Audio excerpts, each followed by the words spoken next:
وإلى ثمود أخاهم صالحا قال يا قوم اعبدوا الله ما لكم من إله غيره هو أنشأكم من الأرض واستعمركم فيها فاستغفروه ثم توبوا إليه إن ربي قريب مجيب. قالوا يا صالح قد كنت فينا مرجوا قبل هذا أتنهانا أن نعبد ما يعبد آباؤنا وإننا لفي شك مما تدعونا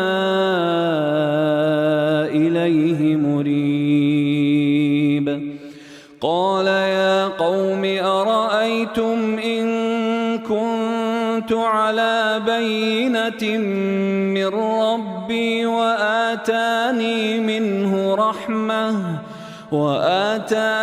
منه رحمة فمن ينصرني من الله إن عصيته فما تزيدونني غير تخسير. ويا قوم هذه ناقة الله لكم آية فذروها تأكل في أرض الله ولا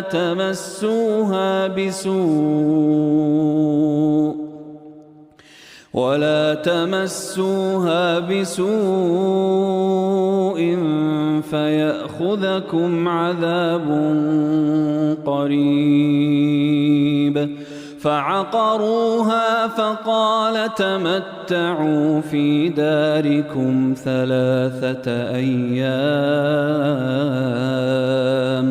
ذلك وعد غير مكذوب. فلما جاء أمرنا نجينا صالحا والذين آمنوا معه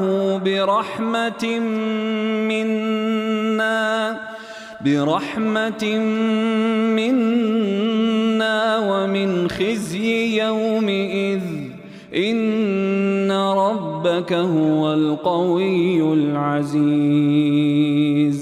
وأخذ الذين ظلموا الصيحة فأصبحوا في ديارهم جاثمين كأن لم يغنوا فيها ألا